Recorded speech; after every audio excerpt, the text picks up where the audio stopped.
অতিথি সেবার আয়োজন করবো। তখন মাতা পিতা কড়া দিয়ে সন্তানের মাথায় কড়া ধরলেন এবং নীরবে বললেন, বিশ্বজিৎ রে, তুই আমায় ক্ষমা করিস। বিশ্বজিৎ বাবা, আমি তোর কাছে ক্ষমা পাচ্ছি, আমাকে ক্ষমা করিস বাবা। তখন বলে উঠলেন রাজা কর্ণ, দেখো ব্রাহ্মণ, দেখো আজ আমার ছেলে কেমন পাগলের মতো দাঁড়িয়ে আছে। ব্রাহ্মণ দেখো, যখন কাছে পিতা মাতা হয়ে ব্রাহ্মণের ছেলের মাথায় কড়া ধরেছে, দেখো ভগবানবাসী দেখো, কিন্তু কাটতে পারে গো। মনে মনে ভাবে বলে বিশ্বজিৎ আমাকে ক্ষমা করিস। বললেন, এ কি আমার হাত দুটো অবসর আছে কেন? আমি কাটতে পারছি না কেন? কি হলো আমার? হে ভগবান, ভগবান আমাকে আশীর্বাদ করুন, আমি যেন আমার ছেলেকে কেটে অতিথি সেবার আয়োজন করতে পারি। তখন বিশ্বজিৎ বললেন, বাবা মা তোমরা তাড়াতাড়ি কেটো, আমাকে তোমরা বিলম্ব করো না, দেখতে পাচ্ছ না অতিথি পাশে বসে আছে, একটু দেরি হলেই তিনি আমাদের অভিশাপ দিয়ে চলে যাবে, তখন আমাদের অকল্যাণ হবে। তুমি তাড়াতাড়ি আমাকে কেটো মাগো, আমাকে কেটো।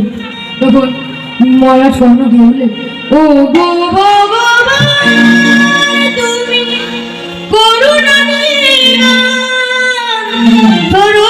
নিলাম তব পার, তব পার।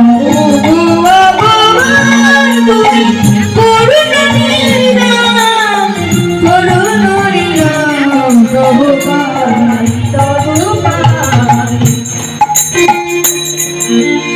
না জানি দয়া কর্ম, না জানি সেবা কর্ম, না জানি দয়া কর্ম, না জানি সেবা কর্ম, না জানি দয়া কর্ম, না জানি সেবা কর্ম, না জানি দয়া কর্ম, না জানি তুমি করুণা নিলাম, করুণা নিলাম তব পার, তব পার।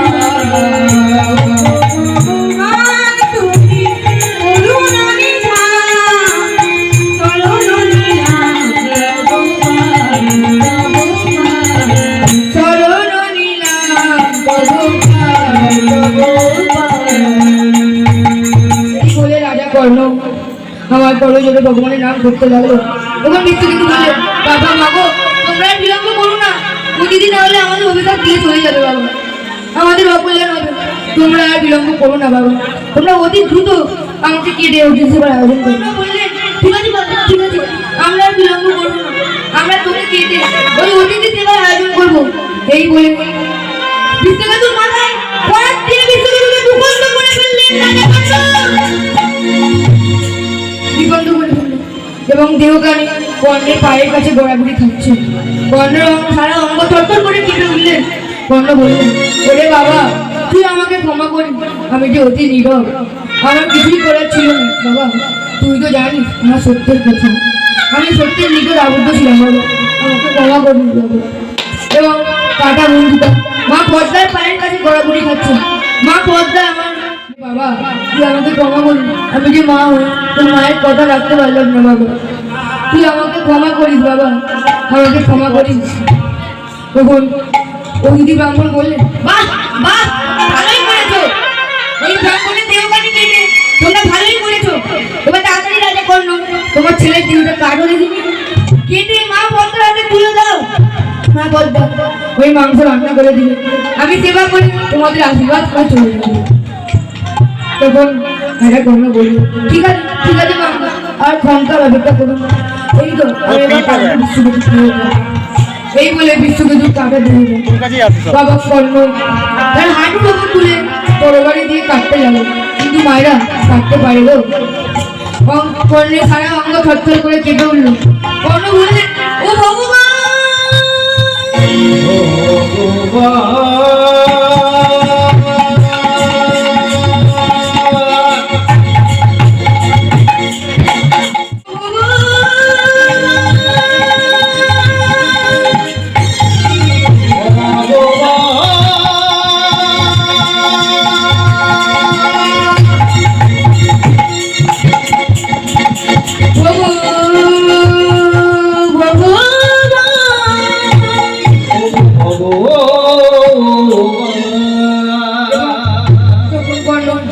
তরবারি দিয়ে মাংসটা কাটতে শুরু করলেন।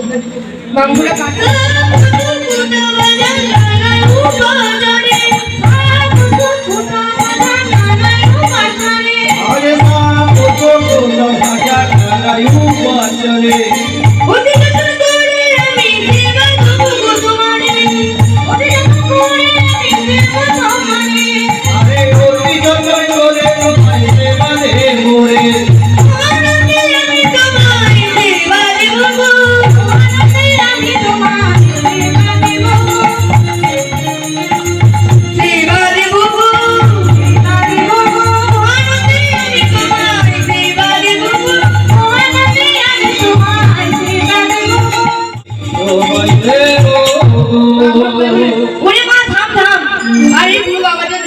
রান্না করতে হবে না, একটু চাটনি রেখে ফেলবে।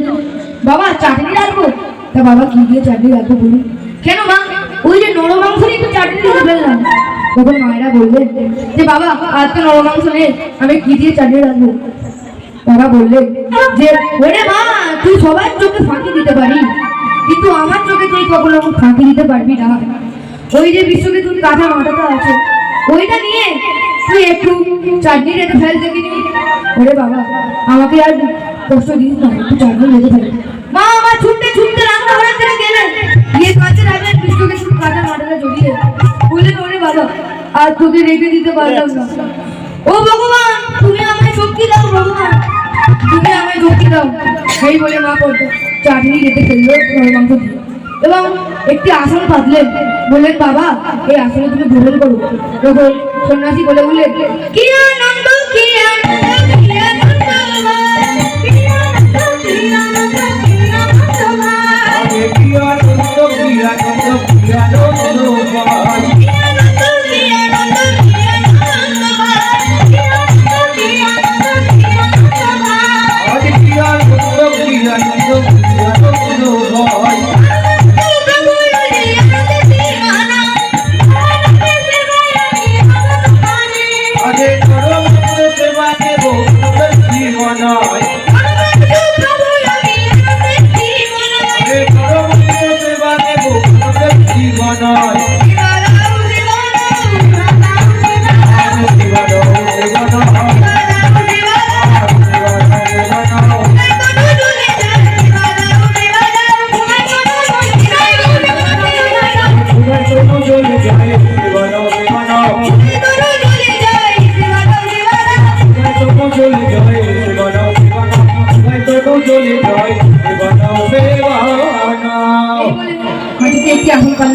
এবং ব্রাহ্মণ বললেন একটি আসন কেন মা, তিনটি আসন পান না কেন? বাবা তুমি তো একলা, তা তিনটি আসন পেটে কি হবে বাবা বলুন না? বাবা তিনটি আসন পেটে কি হবে? ওরে মা তুই জানিস না তিনটি আসন পেটে কি হবে? একটিতে বসবো আমি, আর একটিতে বসবে তোর ছেলে বিশ্বকেতু, একটিতে বসবে মহাবীর কর্ণ।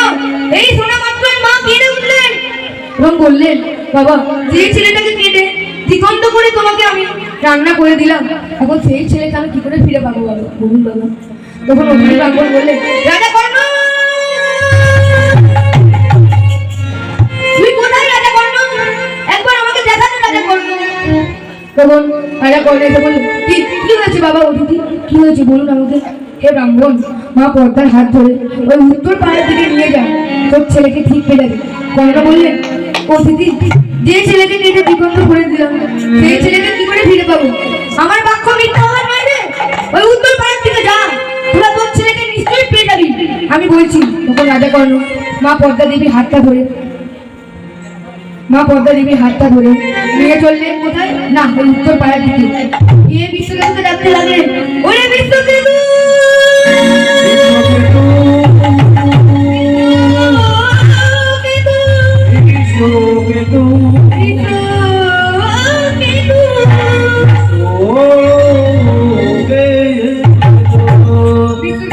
বন্ধুদের সঙ্গে খেলা করছিল, ঠিক সেই সময় কাকা কে যেন তাকে ডাকছে।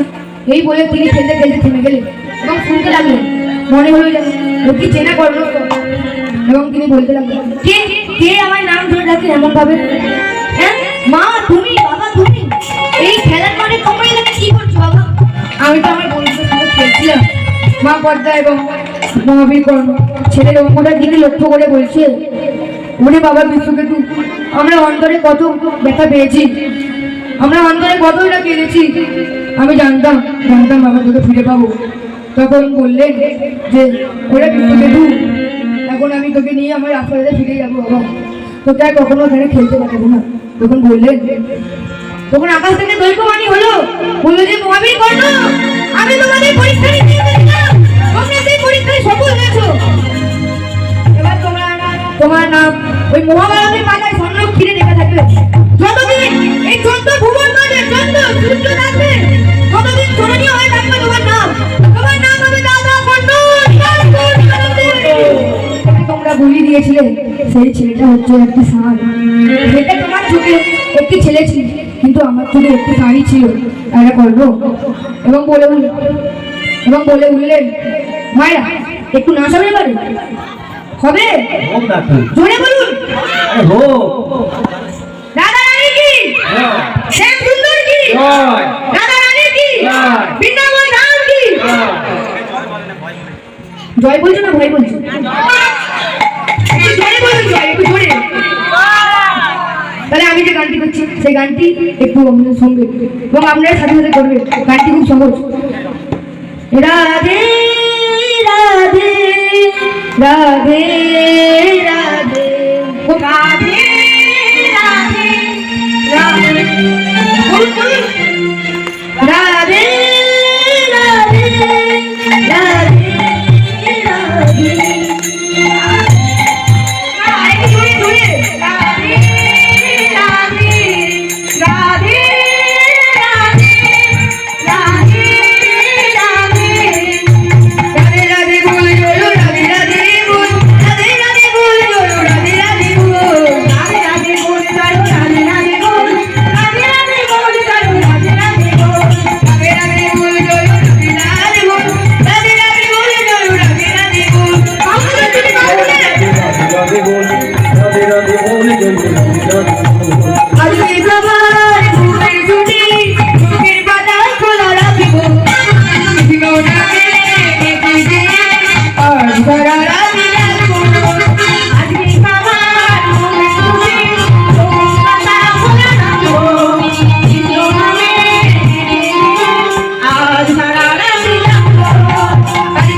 সবাই মিলে নাচে গানে কাটবে গো ওরা যতই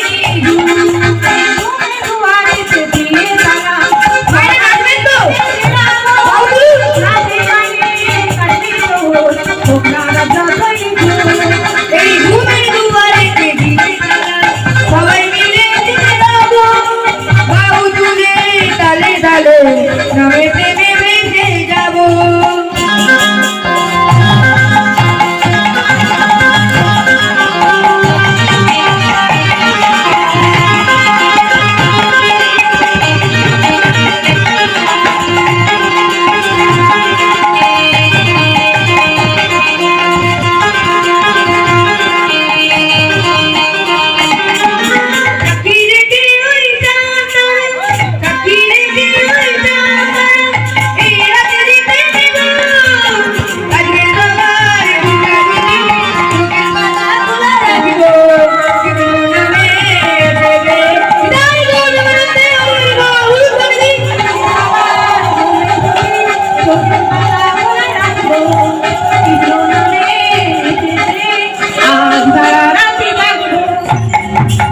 এই বলে আমার থেকে দৈববাণী হলো এবং সবাই শুনে উঠলেন এবং বললেন, এই কি শোভারে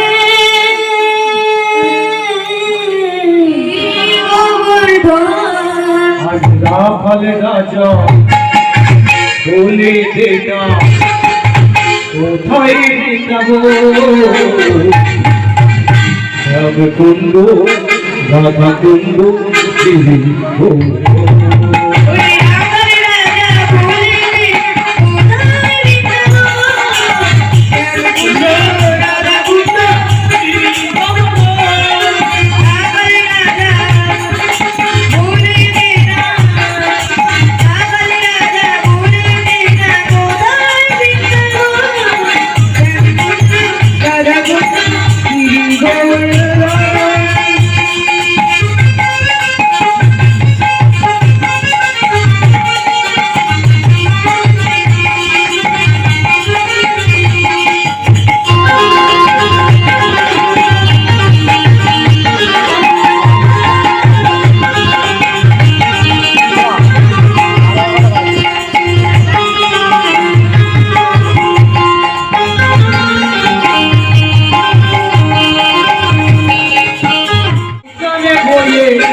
রাজা